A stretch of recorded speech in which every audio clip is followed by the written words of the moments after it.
सिंध की सोहनी सकाफ़त जा ख़ूबसूरत रंग निखरी पिया आहिनि। शिकारपुर जे जुमानी हाल चौक ते मुख़्तलिफ़ सियासी समाजी धुरियुनि ॿारनि ऐं शहरियुनि गॾु थी लोकगीतनि ते झुमरियूं हणी सिंध जे क़दीम ऐं अज़ीम सकाफ़ती रंगनि खे झरकाए छॾियो।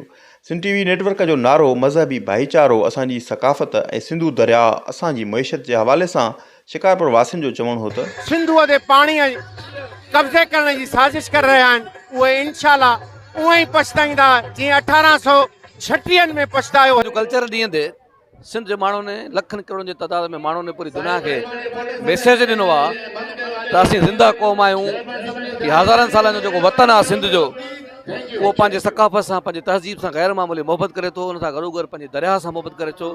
अॼु बि पंहिंजो सिंधु दरिया न विसारियो आहे।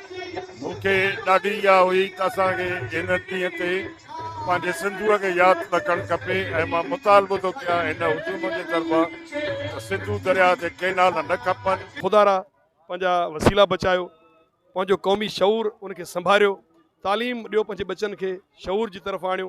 मथां हुकूमत खे गुज़ारिश कयूं था त जेको बि सिंध ते धाड़ो लॻी रहियो आहे इहो ग़लति आहे। खे बि ईद जो ॾिहाड़ो करे मल्हाईंदा आहियूं ऐं उमेदु आहे त सभिनी जेके बि असांजा सिंध जा मारोड़ आहिनि पाण में भाई पी एके इतिहाद जो मुज़ाहिरो कंदा। हक़नि ते धाड़ा हया वञनि था।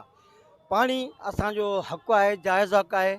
असां पाकिस्तान गवर्नमेंट खे ऐं पंहिंजी सिंध गवर्नमेंट खे अपील था कयूं त महिरबानी करे असांजे हक़नि ते धाड़ो न हयो वञे। सकाफ़ती ॾींहुं आहे इहो ॾींहुं सभिनीनि सिंधियुनि जे लाइ अहिड़ो ॾींहुं आहे जेको जीअं ईद जो ॾियारो हूंदो आहे।